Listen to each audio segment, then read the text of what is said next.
In this video, I'm testing how Google Workspace Flow and Zenphi handle one of the most important IT automation use cases: automated permissions and access removal.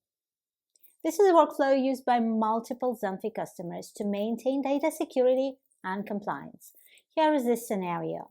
When an employee leaves, either they are removed from Google Group or HR submits a form, we want to identify drive files owned or shared with that user, transfer ownership to a manager or archive folder, and remove the user access and suspend the account.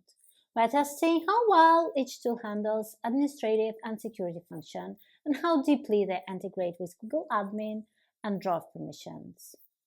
So let's start with Google Flow. Here's a prompt I use with Gemini to create the backbone of the workflow. When an employee leaves, a form from HR is submitted, identify drive files owned or shared with that user, transfer ownership to a manager or archive folder, remove the user's access, and suspend the user. Gemini generates a basic trigger from the form. It's a good start, but what now? Looking through the available actions. Okay, great. I can connect to Asana, Salesforce, Gmail, Google Tasks, QuickBoost. This is all great, but none of them actually addresses drive or admin level actions. So there is no way to identify user-owned files, no drive ownership transfer, no permission revocation, and no user suspension, obviously.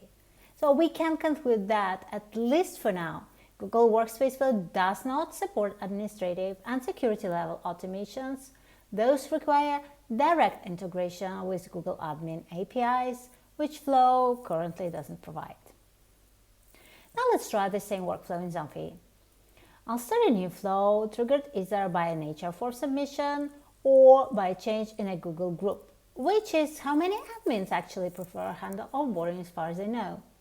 I'll use Zaya, the AI automation assistant, to build the backbone of the flow from the same prompt. It functions just like Gemini. That will help you to build Google Flow automations as well. So let's see what Zaya has created. Beautiful. It starts with the trigger when a user is removed from a Google group.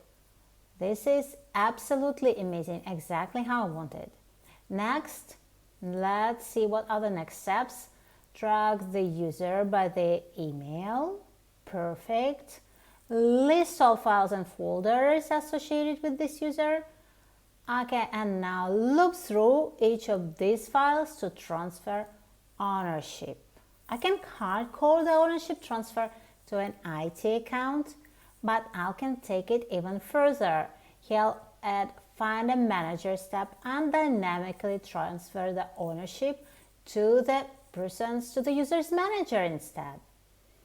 Zenphi also lets me send a notification email to HR confirming the process, or even add conditional steps like archiving serial share folders or notifying data owners. The entire flow looks very solid, no errors. As soon as someone is removed from an active in-place Google group, this workflow will automatically identify all files associated with them, transfer ownership, remove access, suspend the account, and notify HR. No manual steps required. Perfect. If you don't mind, I won't run the task because honestly, I don't want to be suspended. None of my accounts, they're all very precious, but if you want to test it out and see the outcome, you're welcome to build the same workflow from scratch using Zenphi platform. So here is the summary. Google Flow clearly is great, but for simple task automation, and it cannot handle admin level process like drive ownership or drive file ownership transfer, permissions removal, or user suspension. Zenphi, on the other hand, connects directly to Google Admin and Drive APIs, letting you automate the entire onboarding workflow securely, from HR trigger to account suspension. If your IT team spend managing this access manually after employee leaves, this is the kind of workflow that can save hours and eliminate compliance risks. Thank you for watching.